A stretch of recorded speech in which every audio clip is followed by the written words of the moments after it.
বাংলাদেশে যে ডাকসু এবং জাকসু নির্বাচন হয়েছে জানো তো তোমরা?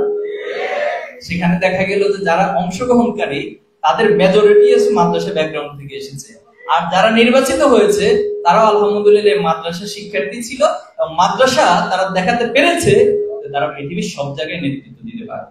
একটা সময় মাদ্রাসা শিক্ষার্থীদেরকে আদারিং করা হতো, এটা কর্নার করে রাখা হতো। মানে মাদ্রাসা শিক্ষার্থী মানেই হচ্ছে তারা বড় জোর হয়তো নামাজের ইমামতি করতে পারবে, তারা নামাজের ইকামত দিতে পারবে, আজান দিতে পারবে, এর বেশি কিছু মাদ্রাসা শিক্ষার্থীরা করতে পারে না। আসলে কি তাই? তো মাদ্রাসা শিক্ষার্থীরা দেখিয়েছে যে তারা শুধুমাত্র মসজিদে ইমামতি নয়, তারা মসজিদে যেভাবে ইমামতি করতে পারে তারা এই বাংলাদেশের সরকার পরিচালনা করতে পারে। যে বিশ্ববিদ্যালয়গুলোতে একটা সময় মাদ্রাসা শিক্ষার্থীদেরকে ভর্তি হতে দেওয়া হতো না, বিভিন্ন অজুহাত দিয়ে বলা হতো যে তারা আসলে এখানকার পড়ার যোগ্য না, সে বিশ্ববিদ্যালয়ে মাদ্রাসা শিক্ষার্থীরা বছরের পর বছর ভর্তি পরীক্ষা প্রথম হয়ে দেখিয়েছে যে আমরা শুধু এখানে ভর্তি পরীক্ষায় অংশগ্রহণই না, ভর্তি পরীক্ষায় আমরা প্রথম হতে পারি। এরপরে আমরা শুধু এখানে ভর্তি হয়ে এখানে সময় কাটাই না, ঘুরে ফিরে সময় কাটাই না, আমরা আমাদের ডিপার্টমেন্টে টপার হইতে পারি, সবচেয়ে ভালো রেজাল্ট ফার্স্ট ক্লাস ফার্স্ট হইতে পারি। এটা মিল্লাতের স্টুডেন্টরা মাদ্রাসা শিক্ষার্থীরা বিগত সময় দেখিয়েছে। এরপরে দেশে বিদেশে যত ধরনের প্রতিযোগিতা হয় সেখানে এরপরে সম্প্রতি তোমরা দেখেছো যে বাংলাদেশে যে ডাকসু এবং জাকসু নির্বাচন হয়েছে জানো তো তোমরা? সেখানে দেখা গেল যে যারা অংশগ্রহণকারী তাদের মেজরিটি আছে মাদ্রাসা ব্যাকগ্রাউন্ড থেকে এসেছে, আর যারা নির্বাচিত হয়েছে তারাও আলহামদুলিল্লাহ মাদ্রাসা শিক্ষার্থী ছিল এবং মাদ্রাসা তারা দেখাতে পেরেছে যে তারা পৃথিবীর সব জায়গায় নেতৃত্ব দিতে পারে।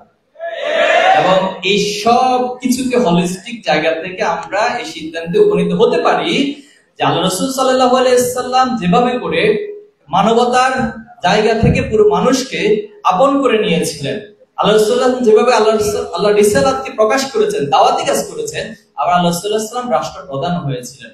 ইন দ্য সেম ওয়েতে মাদ্রাসা শিক্ষার্থীদেরকে বিগত সময়ে কর্নার করে রাখা, আদারিং করে রাখা, এই সব কিছুর জবাব আমরা আমাদের যোগ্যতা দক্ষতা দিয়ে আগামী দিনে প্রমাণ করব যে আমরা মাদ্রাসা মসজিদে অথবা আমরা জুমার খুতবা যেভাবে দিতে পারি, নামাজের ইমামতি যেভাবে করতে পারি, এই রাষ্ট্র এবং পৃথিবীকে আমরা নেতৃত্ব দিতে পারবো ইনশাআল্লাহ।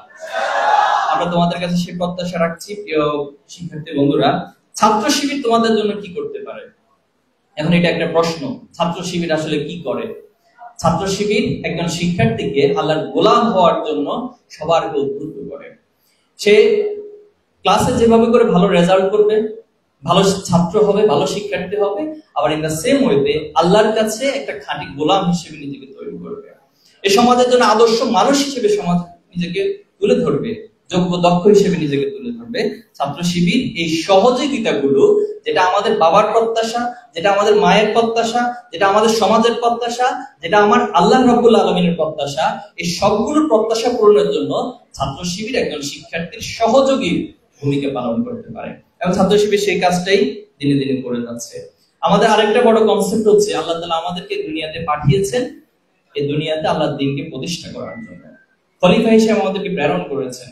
আল্লাহ রাসূল সাল্লাল্লাহু আলাইহি সাল্লামের ক্ষেত্রে আল্লাহর ঘোষণা হচ্ছে ওয়াল্লাযী আরসালা রাসূলাহু বিল হুদা ওয়া দীনিল হক লিইয়ুযহিরাহু আলা দীনি কুল্লি। সকল মতাদর্শের উপরে আল্লাহ রাসূল সাল্লাল্লাহু আলাইহি সাল্লাম দ্বীন হককে প্রতিষ্ঠা করেছেন। আমাদেরকে এই সমাজের মানবীয় যে মতবাদগুলো রয়েছে, শুধু আমাদের এই সমাজে নয়, শুধু আমাদের এই বাংলাদেশে নয়, পুরো পৃথিবীতে আজকে মানবীয় মতবাদগুলো ফেল করেছে। তারা তাদের যে মিথ্যা কথাগুলো, তাদের যে মিথ্যা মতবাদগুলো, সেটা দিয়ে পৃথিবীকে পরিবর্তনের কথা বলেছে, কিন্তু পৃথিবীকে তারা সামনে